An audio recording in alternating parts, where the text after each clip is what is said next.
Good evening, afternoon or morning, Movie Cat is at the microphone, and today I offer you to imagine, what if the most terrible and bloody dictator in history would live in our time? For your kind attention, German satirical comedy, Vlog is back. In Wirklichkeit heiße ich Schmuel Rosenzweig.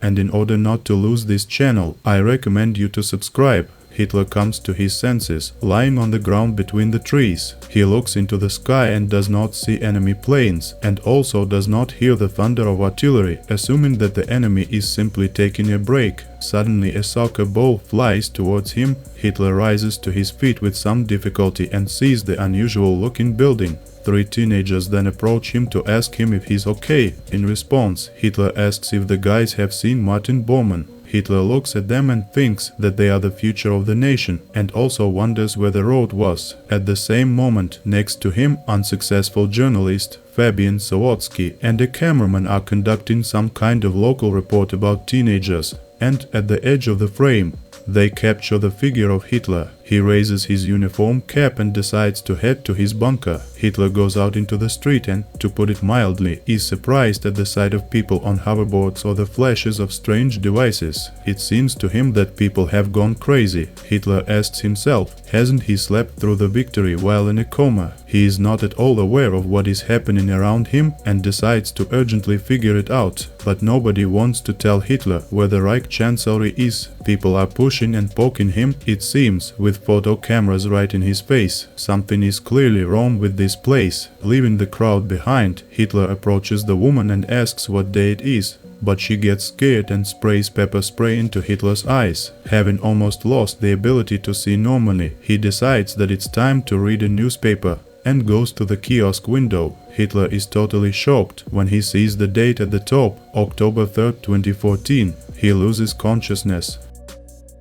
At the same time, on one of the TV channels, its owner makes personnel decisions and must name the new editor-in-chief. He chooses a pretty woman, Katia Bellini, instead of a bald guy named Christoph, who seems to have worked here longer and, as he himself believes, is rightfully more deserving of a promotion. Out of anger and resentment, Christoph fires the first subordinate he comes across, freelance reporter Fabian, the one who filmed the material about teenagers. Later, Hitler comes to his senses at a newsstand and asks the clerk what year it is. The seller says that it is now 2014 and sarcastically asks Hitler what year he was expecting.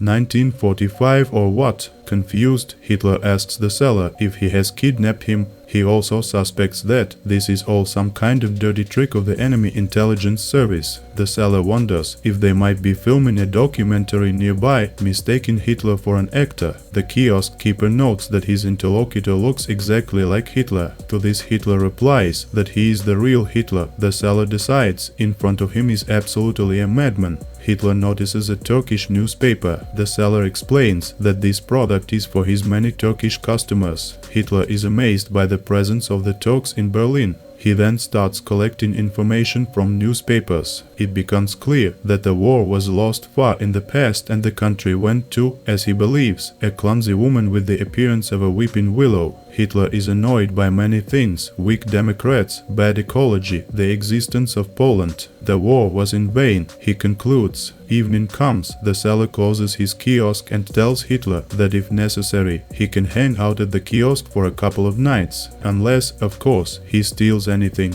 Hitler asks in response, does he really look like a criminal? Meanwhile, Fabian, who was fired, is reviewing the video file he made in the morning, and in the corner of the frame he notices a man who looks like Hitler. Adolf himself wakes up in the kiosk and, sniffing the air, realizes that it's time to do his laundry. Having left his entire uniform at the dry cleaner down to his underpants, Hitler, in order not to return naked, asks the laundry for something to replace it. The trousers and sweater are found, and he returns to the kiosk, where journalist Fabian Sawatsky is already waiting for him. Hitler does not want to shake hands with a man with a Polish surname. The reporter, like the newspaperman, believes that in front of him is a professional actor who does not go out of his character and skillfully plays out severity. Fabian invites Hitler to travel around the country, filming everything with a video camera, to make a sensational amateur film. Naturally, Fabian wonders where the leader's uniform is and literally explodes with laughter when he finds out that Hitler washes his clothes at a dry cleaner cold. blitzkrieg. Along the way, the journalist and Hitler stop in the cities and interview people, as they put it, on current issues, on sensitive topics. One of the Germans, a dog handler by profession, complains about the large number of migrants, but complains that nothing can be done about it. Hitler gives him a professional comparison. If to breed a German shepherd with a dead shunt, there is no longer a shepherd can be got then. In this way Hitler hints at the importance of purity of blood. A minute later, one of the dogs on the farm bites Hitler on the finger, and he doesn't come up with anything smarter than to shoot the dog with his Walter. Fabian does not approve of this and takes the pistol from Hitler. When asked by a journalist about the shape of his mustache, Hitler replies that once the vegetation under his nose was thick, but with the outbreak of the war, he had to trim his mustache so that it would fit better into his gas mask. Suddenly Fabian runs out of money and he remembers that Hitler was a great artist in the past, so the guys go to the square where Adolf earns some euros working as a street portrait painter. Having toured the country, Hitler and the journalist returns to Berlin, talk to hundreds of people and being caught on many cameras. A man who looks like Hitler is creating a serious resonance on social networks. Fabian comes to editor Christoph and he is not thrown out of the TV channel building, only because the journalist managed to gain 1 million views with his video in a matter of days, and Christoph is impressed by this. Hitler, meanwhile, looks into the meeting room and starts talking about the importance of responsibility. It seems like everyone should do their job honestly. For example, when somebody eats bread, he knows it was made by a baker, and if Germany invades the Czech Republic, it was done by Führer. Editor-in-chief Katia Bellini, like the rest of the meeting members, are impressed by the natural acting and equanimity of what they think is a talented actor, and so the idea of doing a show with Hitler arises. Christoph, who organizes this show, wants to set up his boss Katia, and for this he asks the authors to cross all the lines, namely more jokes about homosexuals, Jews and concentration camps. Suddenly, on live television, Hitler ignores the prompter with poorly written jokes and starts talking about the problems of television. The speech is so good that it resonates with the viewer and the show's ratings soar. Christoph miscalculated. The show's host is angry because of the lack of attention to his person, and Katia Bellini commands to invite Hitler to all the channel's shows. In all his speeches, Hitler conventionally takes aim at German citizens, promises to solve the problem of jobs, make the country stronger and, of course, evict migrants. The shows attract the attention of famous bloggers, and Hitler also becomes popular on the internet. Close-minded people really like his radical statements, while more discerning people see the sharp irony in it. In the evenings, he recites patriotic speeches in bars in front of real people. He tells the first of them that he has created a political party and bluffs that it already has 500 people. He did the same thing in the 1920s to convince the first members of the National Socialist Party that they were not the first. Christoph is desperate to set up his boss when suddenly the secretary asks what expenses to include in the dog killed by Hitler during the trip. The editor quickly finds a video clip of this event in Fabian's materials and includes it in the show. Of course, the public cannot forgive this, and Katia Bellini is fired from her post as editor-in-chief. Fabian and Hitler also remain unemployed, so Hitler uses his free time to write a book, his autobiography entitled Look Who's Back, about how he got from his time to 2014. The book is a success, and Fabian asks Katia Bellini to find people who can make a film based on it, with the condition that the post of director remain with the journalist. Hitler, who has gained popularity again, goes to give interviews on other channels.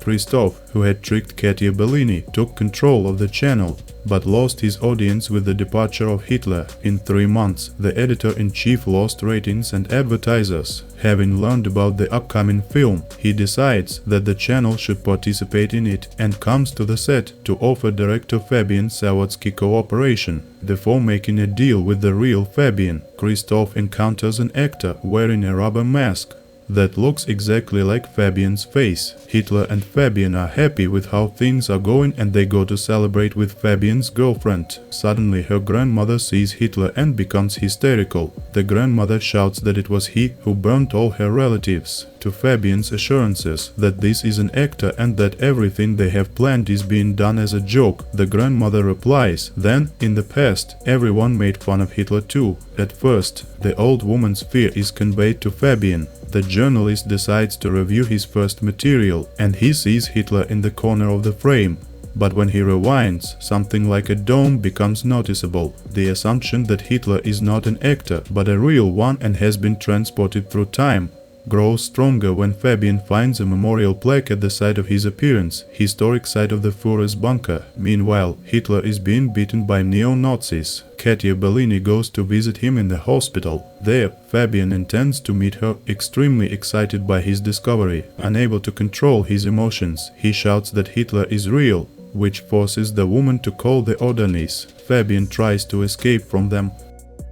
Armed with a pistol taken from Hitler while traveling around the country, Fabian comes to the set. He accuses Hitler of being real, and Hitler says that he never said otherwise. Together they go to the roof, where Fabian intends to kill the Hitler. Meantime, Hitler does not consider himself evil, because people chose him then and now. This means his views resonate in others. Fabian, unable to listen to this, shoots Hitler in the face and he falls from the roof. Suddenly Fabian hears Hitler's voice behind him. Hitler declares that it is impossible to kill him since a part of him is inside everyone, including Fabian. The lights are turned on in the pavilion. The last scene has been filmed for an autobiographical film about Hitler, and the actor pulls off Fabian's rubber face mask. Hitler himself proposes to raise a toast not only to success, but also to comrades who are not with them today. He refers to Fabian, who was never escaped from the orderlies in the hospital. It is likely that his confidence that he knew the real Hitler was the reason for his long imprisonment in a psychiatric ward. Meanwhile, Hitler gets into a convertible and goes with Katia Bellini to reap his laurels. Thank you for watching. Write all your thoughts about this film in the comments. It will be interesting to discuss it with you.